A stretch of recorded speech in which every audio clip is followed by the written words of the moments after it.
En la sesión celebrada la semana pasada, la Comisión de los Derechos Colectivos de la Asamblea Nacional resolvió eliminar las palabras ambiguas como mecanismos o instrumentos dentro de la definición de medios de comunicación del informe que prepara para el debate legislativo sobre la reforma a la Ley Orgánica de Comunicación. Asimismo, se descartó la posibilidad de extender el alcance de la regulación a las plataformas digitales. La definición de los medios de comunicación se encuentra en el artículo 5 de la normativa. Uno de los más controversiales, han generado en el debate parlamentario de la propuesta del presidente Lenín Moreno para reformar la normativa. Cabe recordar que luego de la aprobación de las reformas a la Ley Orgánica de Comunicación a inicios de 2019, por un error en el proceso, este artículo que define a la comunicación como servicio público quedó pendiente de modificación. El objetivo es modificar la norma para que la comunicación sea considerada como un derecho humano, tomando la jurisprudencia de la Corte Interamericana de Derechos Humanos.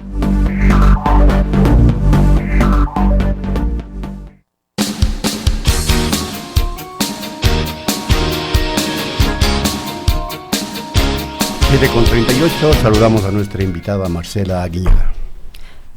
Asambleísta, buenos días, bienvenida. Buenos días, Antes de comenzar con el tema que le hemos convocado para esta entrevista, quisiera tener un criterio suyo respecto a la decisión que adoptó ayer el Tribunal de la Corte Nacional de Justicia, que aceptó la suspensión condicionada de la pena del asambleísta de la Revolución Ciudadana, Jofre Poma. Él afortunadamente recuperará su libertad, podrá defenderse en libertad y entiendo también podrá recuperar su curul. ¿Cómo mira usted esta resolución?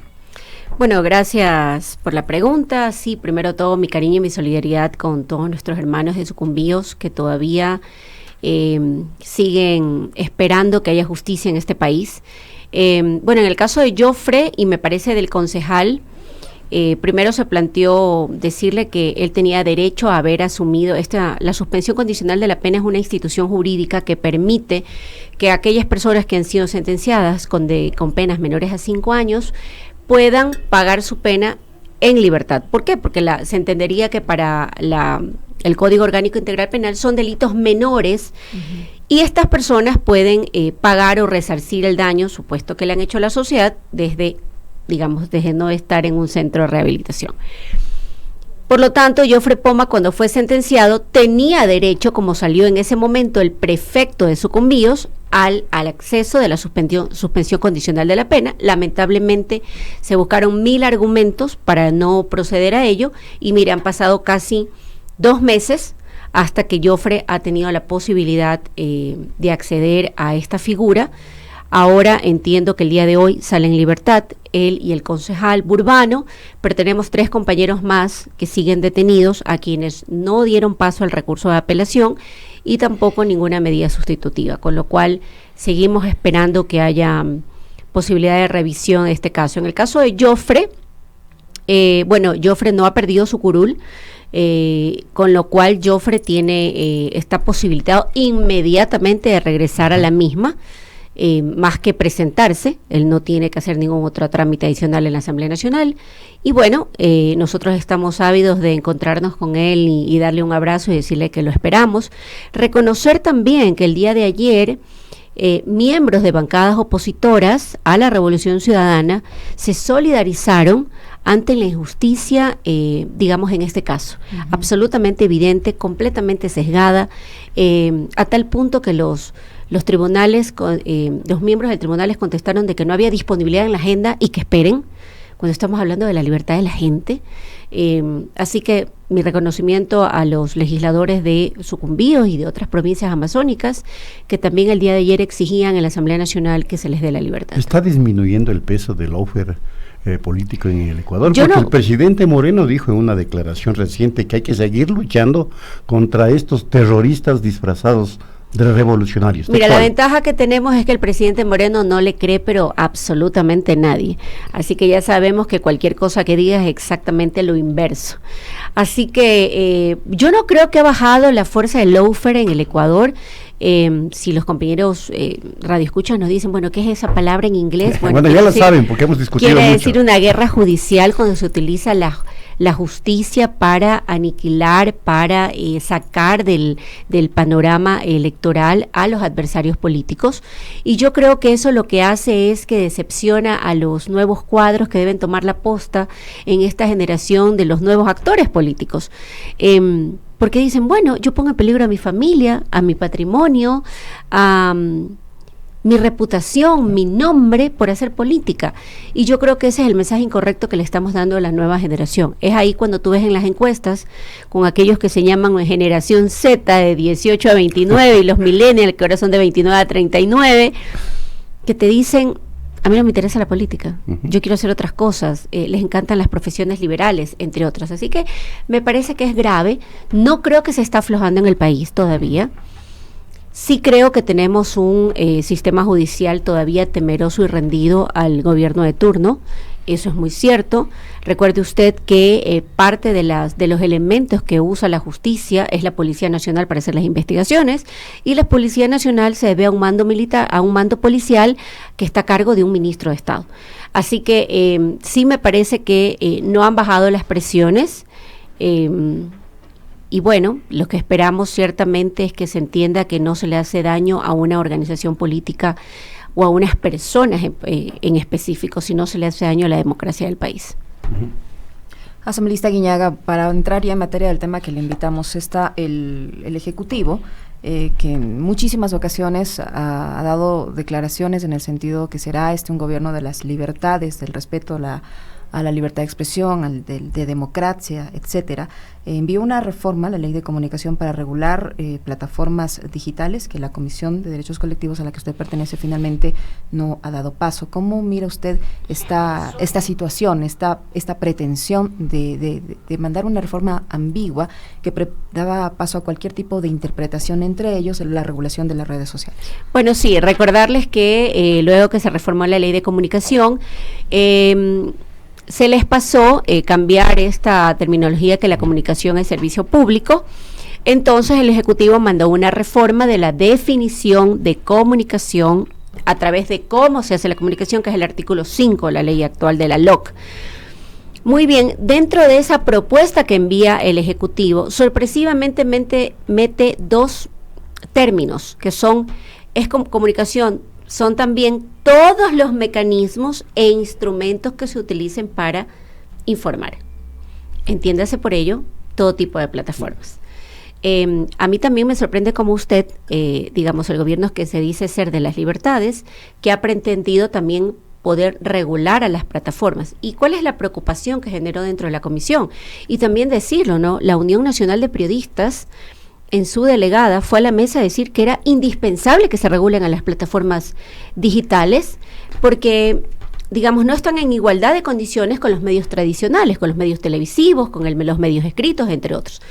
¿Cuál fue, digamos, parte de los argumentos que analizamos? Es que bajo ningún concepto una ley que está hecha para medios tradicionales, para medios que hablan de frecuencias que les da el Estado, más no así las plataformas, ¿cómo se podían ejecutar regulaciones como la rectificación, la réplica, entre otros?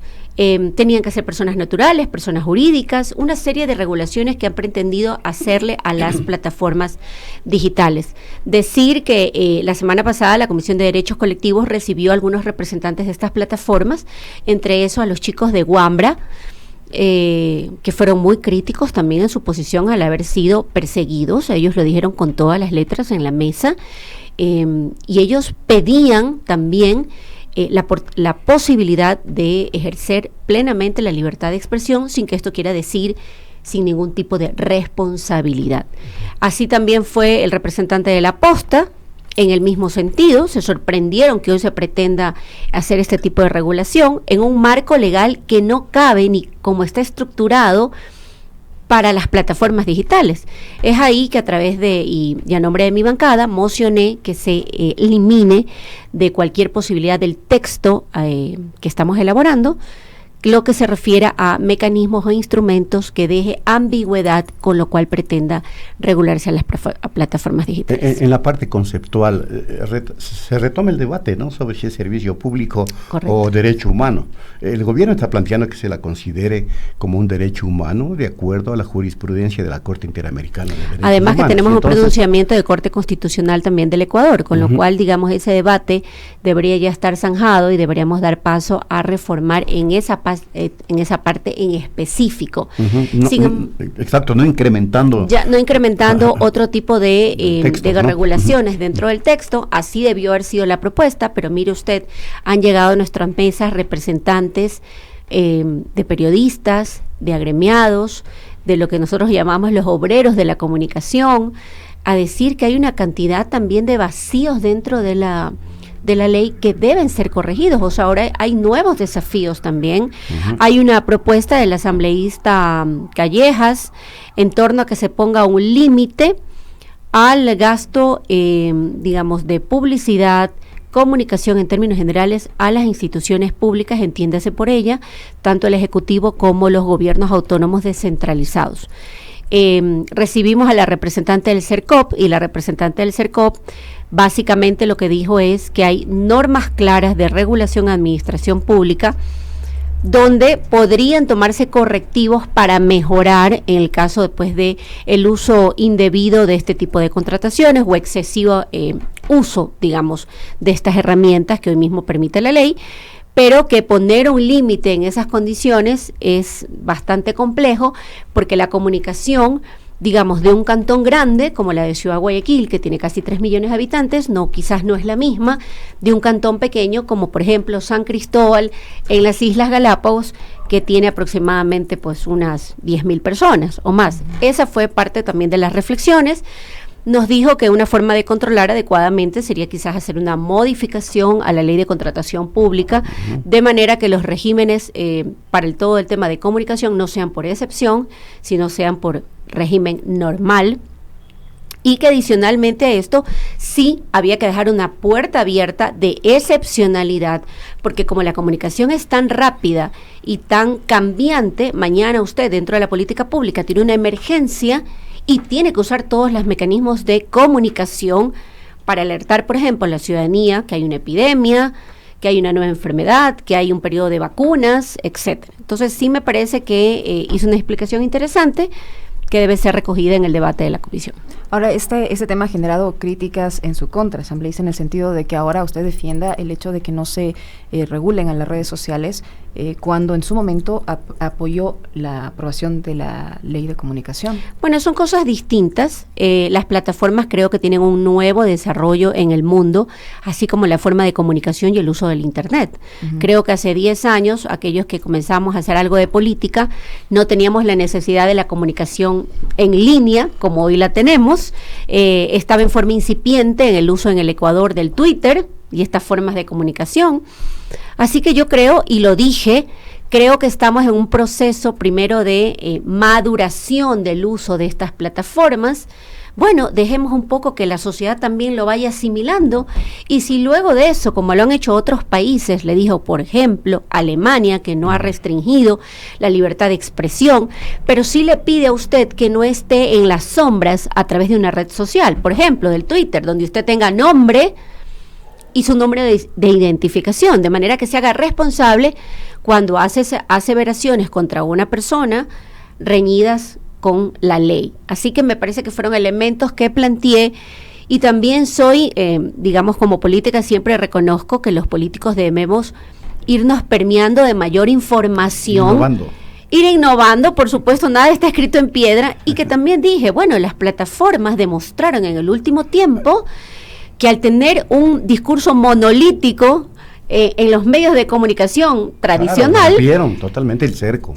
Las plataformas fueron una forma de comunicación a las cuales los ciudadanos nos vimos abocados a tomarnos, o sea, buscar la información ahí, porque no teníamos dónde más saber qué estaba pasando en el Ecuador en el mes de octubre pasado. Así que creo que hay un desafío enorme. Sí creo que podríamos llevar un debate interesante hacia adelante, que las regulaciones no son las mismas, no pueden ser iguales. Las plataformas inclusive tienen otras formas de financiamiento distintas de los medios de comunicación tradicional. Y cómo tú puedes ejercer mecanismos, digamos, de ejercitar ciertos derechos, diferenciando lo que son, diferenciando cómo se comunican y diferenciando su origen. Así que me parece que son elementos importantes. El tema nos lleva a otro, que está vinculado definitivamente, porque el grado de conflictividad que vive América Latina dio cuenta de que las plataformas sociales, digitales, rompieron los cercos mediáticos. Y en el país se avecinan momentos críticos. Políticamente yo lo entiendo que se manda las reformas para controlar que esa fuerza vuelva a imprimirse. Y yo creo que es importante, o sea, dejarlas también madurar, ¿no? O sea, dejar crecer el comportamiento de la sociedad en torno al uso de estas plataformas. Y usted puede ver que en las últimas encuestas es increíble cómo han perdido credibilidad los medios digamos, tradicionales, sí, versus las plataformas que con mucho esfuerzo, que requieren todo este tipo de tecnología, buenas cámaras, etcétera, buenos micrófonos, entre otras cosas, usted ve cómo de pronto la gente se siente mucho más cómoda escuchando ese tipo de comunicación alternativa. Me parece que el debate está planteado, creo que, y lo dije claramente, no me importa si me critiquen, dicen que del político que no se habla es porque está muerto, entonces que hablen. Lo importante que puedo decir es que el debate que se generó muy interesante es que todos estos nuevos comunicadores digitales, hablaron de decir, déjenos expresarnos.